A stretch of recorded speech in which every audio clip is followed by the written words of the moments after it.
Hello guys! This is my don't buy list and do buy list that will really save you money in the long run. Over the years, I've had a lot of bad spending and shopping habits because when I was younger, I used to just buy a bunch of things. I'd be like, oh, it's not that much. And so I'd justify it, I'd use or wear it a couple of times, and then I would just look for that next thing to fill the void. And I call this the itch, which is defined by yours truly as when you don't really need anything but you just want to look or feel something, so you end up buying it just for the sake of that quick dopamine hit. But actually it's all those little things that add up. And I actually learned a lot from New York Times bestseller and finance guru Ramit Sethi, who talks about living your rich life. And it's like an individual approach to money, how to shop and spend guilt-free on things that we value and give us joy in life, which then makes it really clear and easy on how to cut back on all the other areas that don't matter. Quick disclaimer, this is not about how affordable or expensive things are, and also not telling you guys how to spend your money. I just wanted to share with you guys my experiences and things that I've learned so that we can all kind of reflect together. So if you enjoy beauty content and lifestyle, please subscribe. And let's get into my first category, skincare, beauty, self-care. Huge one.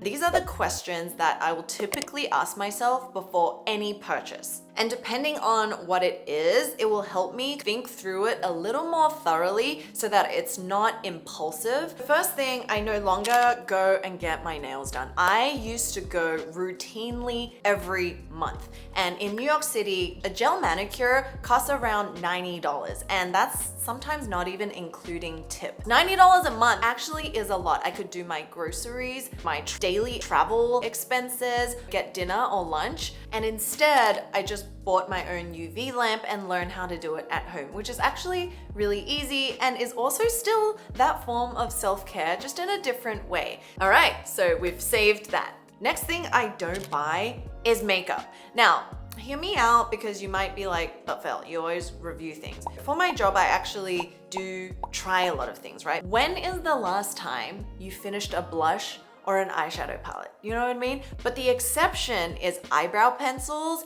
and lip products, lip balms or lip oils, because I use those every day and I actually do use it all. But the rest of them, they are now out of my life. I know friends who will spend, Sephora sale, we have to make the most of it. Let's buy the expensive stuff at that point.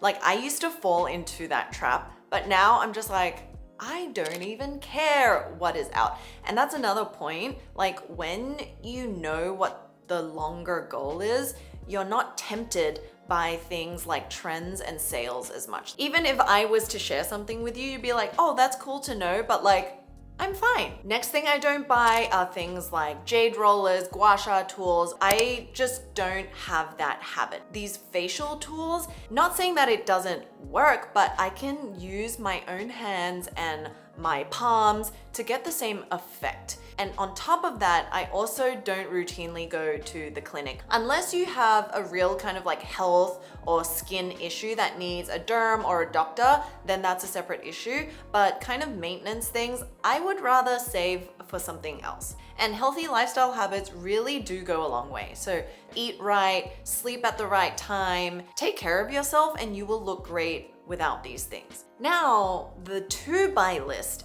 is where I move that saved money into investment items, which means that it's a once-off purchase normally that costs a little bit more, but it will last you probably a lifetime. First one, the Dyson hairdryer.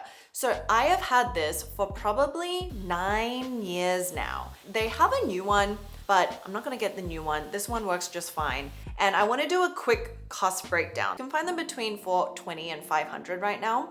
So if I divide that by, let's say 8 years that I've had it, that's 17 cents a day that's cost me. I've had that for so long. It's actually probably less because I've had that closer to 10 years. But if you break it down and you know that that is gonna stay in your life, oh my gosh, that is the best hairdryer ever. If you have scalp inflammation like me and you need to take care of it, I highly recommend. Next thing is kind of related to the tools is the Medicube Booster Pro. And the reason for this is that it's about $150 on Amazon right now. That is also adding to the health of my skin and something that I can use every day. It works with what I already have, and it has multiple functions in one that actually work. So let's do a quick calculation just for Medicube, right? So it costs $150, and let's say I use that 5 times a week. That cost per use becomes $1.25 for 6 months and 58 cents if you have the Medicube over a year.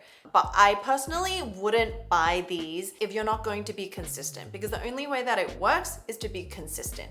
If you know it's going to take you some time, then I would refrain from getting it until it actually is a priority to you, like it was for me. And for actual self-care tools, the Theragun or the Therabody is also really helpful. Like, health is wealth, because when you hit your 30s, literally you wake up and everything is broken. And although an investment at the beginning, I don't know how many times this guy has solved my broken neck. So self-care. This is what I think of as self-care. Health is wealth. And then the counter to Sephora brands are just K-Beauty and J-Beauty. If we've learned anything, is that it doesn't have to be expensive to be high quality when it comes to cosmetics and skincare. You just have to look at the ingredients. Next is fashion and accessories. Whoa, oh my gosh, many lessons here. Okay, so starting off, I do not buy athleisure wear. This is nothing on people who wear athleisure wear. I actually look at those girls and I'm like, wow, it's just not the vibe or aesthetic that I aspire for. And so it makes no sense. Have I been caught in the trends of wanting to get like cute, trendy athleisure? Yes. And what I realized is that it is so expensive for like kind of no reason. Sometimes these qualities are not even great. Like, I can find you a dupe without the logo for so much better quality. So I will save hundreds of dollars there avoiding this category. Next is, oh, this is a huge one. Shoes that just look cute.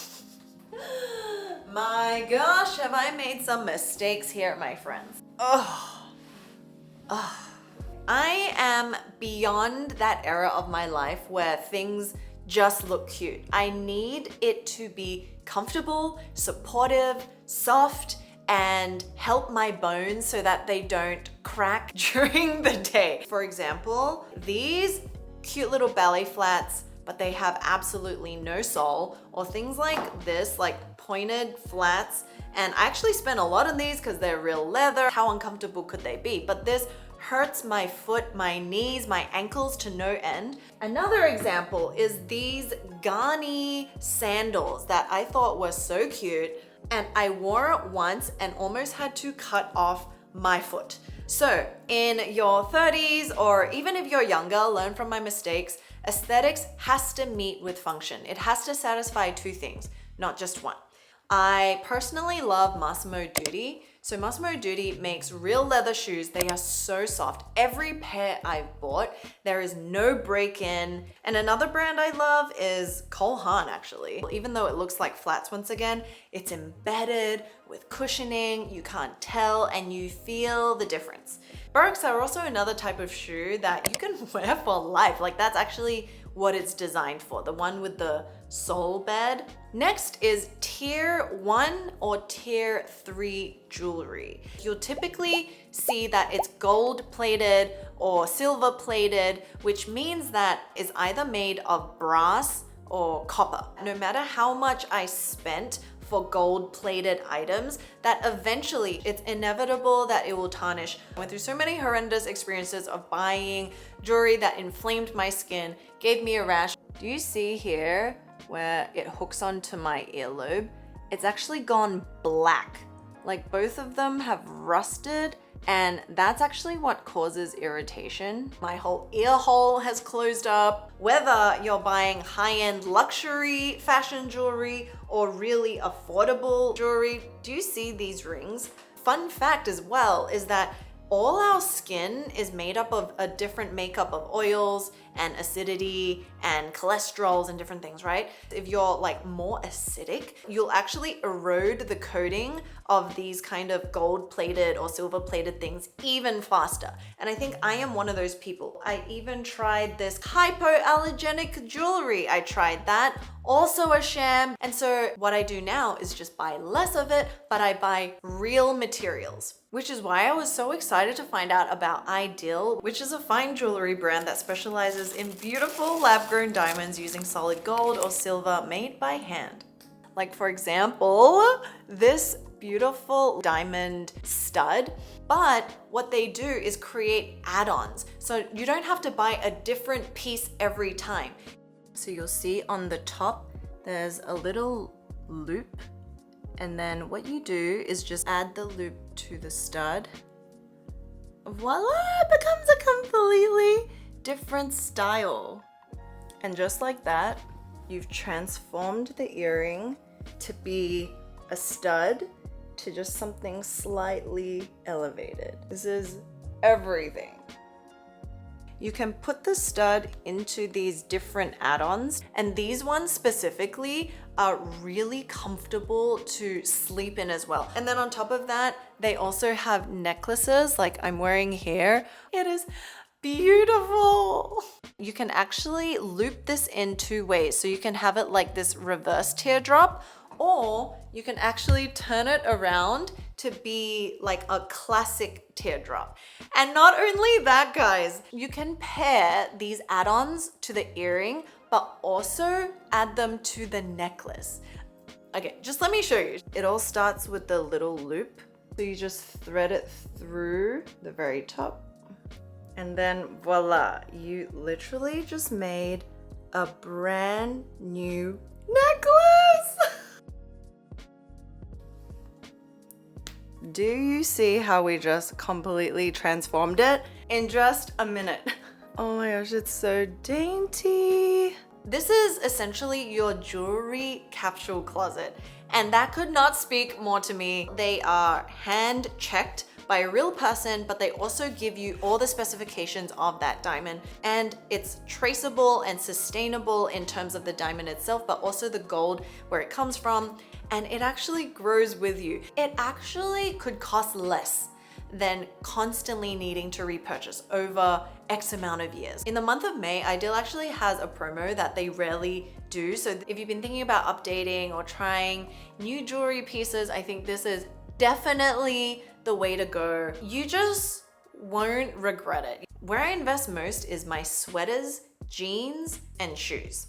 And the easiest rule for this whole section is to calculate it by cost per wear. I love cashmere sweaters that I can wear every year that I will never get sick of. For example, I've had this cashmere sweater. I bought this when I just came to New York. It was a lot. Like, I was trembling when I was paying for this back in the day, and I still have it. It still sparks joy. It's been 9 years now, and it still looks fantastic. And every season I bring this out and I'm happy to look at it again. So that's when you know worth every cent. Now, this is not about the brand because it's more about the materials, which I'll give you my tips on in just a bit. But something like this, also not cheap, but the material is not made as well, and it has shrunk over the years.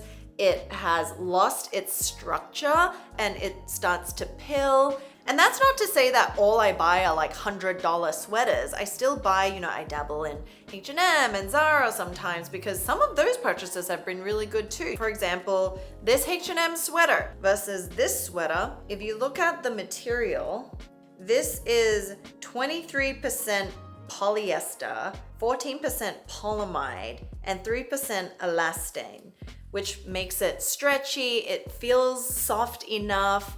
But the thing is, it's not breathable. It's not going to stand the test of time. It will pill as soon as you wash it a couple of times. I bought it because I was also testing whether I liked a navy stripe. So going back to testing on a more affordable version before you invest in a super expensive one. And I can confirm I don't know how I feel about a striped navy on me. It kind of reminds me of a sailor versus something like this, this one is much more weighted. 70% wool, 30% polyester. For the purpose of a sweater, you want it to keep you warm. This is keeping you warm. This one is just elastic, washed up multiple times, looks exactly the same. My cashmere sweaters, back in the day, I would cry every time I buy it, but I still wear them all the time. So just a quick little guide for high quality materials. Cashmere will always be a good investment. Merino wool, lamb's wool, cotton, alpaca, and silk. It will take a little bit more care and, like being gentle with it, but they last you lifetime. Versus all the other ones, I've had to cycle in and out every season. Yeah, look for the material. Just like in skincare, we look for ingredients. And another tip is if you see in the materials that it says knit blend or wool touch, then usually this is not actually good materials and they're trying to upsell something, which has actually helped me save from buying like 10 mediocre sweaters and just choosing and investing in one, if that's all I can afford for that month or that season. And that's actually taken a lot of different training of myself, learning about what matters and what I value in my wardrobe. Next category is appliances and kind of kitchenware.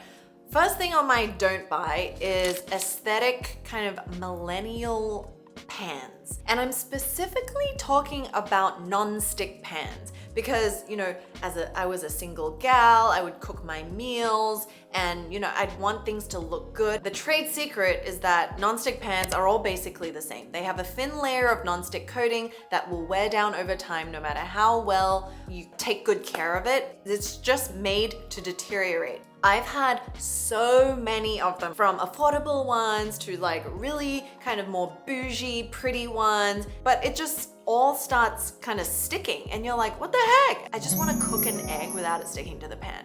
And fun fact is that if you cook anything with tomato, like pasta, the acidity in the tomato actually erodes that layer even quicker. So basically when you're paying for something that looks good, you're paying for the brand name and also just like the marketing around it. Instead of a non-stick pan, you can look for a stainless steel pan, which works and cooks just the same, with a little bit of oil. It will always work because it's very resilient. Or you can slowly start looking into cast iron, but the thing is it just takes more maintenance because you have to, season it, you can't let it soak, like it takes a little bit more care, but a cast iron pan will last you a very, like a lifetime. And that's why those cast iron brands are so expensive, because they know that you're probably only gonna buy one in your life. And the next thing I don't get is single-use appliances. So this includes like a toaster, a juicer,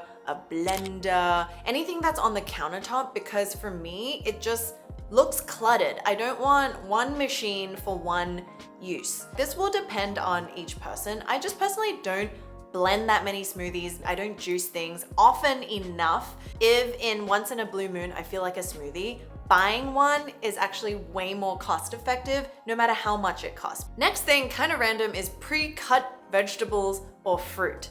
Because guys, I used to buy like pre-cut mushrooms, pre-cut fruit, because it was easier and they looked better, but they're actually always more expensive. And sometimes they're like lesser quality. They like hide, subpar ingredients because they've already pre-cut it. Fun fact, those little baby carrots that, you use for dipping, those are actually from carrots that they can't actually sell like in the mainstream because you can only use the inside portion, and that's why they become those baby carrots.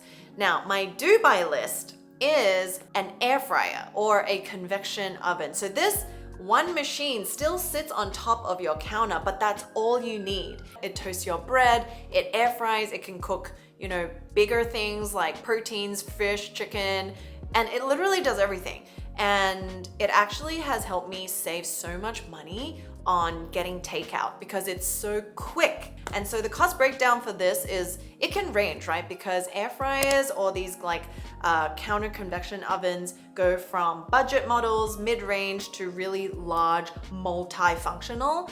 So I had this guy, which recently broke after many years of use. So I ain't mad, you know, it did your little job. Now I can, you know, look at a better one because I know I use it very often, almost every other day. Next thing I do buy, and this was a very pivotal point in my life when I did this, and it's a coffee machine. I used to buy coffee at least 2 every day, like 1 in the morning and then your midday slump.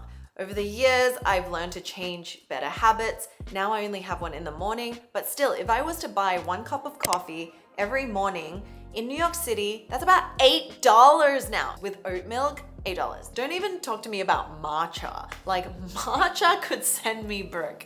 My machine was $170. My one is the Virtuo, it uses the pods.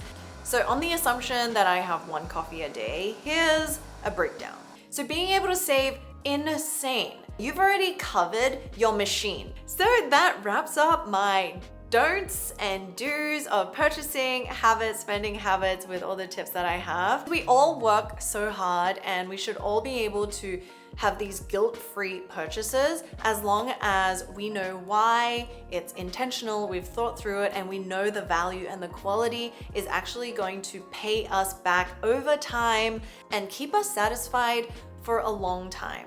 So I'm curious to know, leave in the comments below what you choose to save on and invest in. I think it's really interesting to hear different points of view. So hope you enjoyed the video and I'll see you really soon. Bye guys.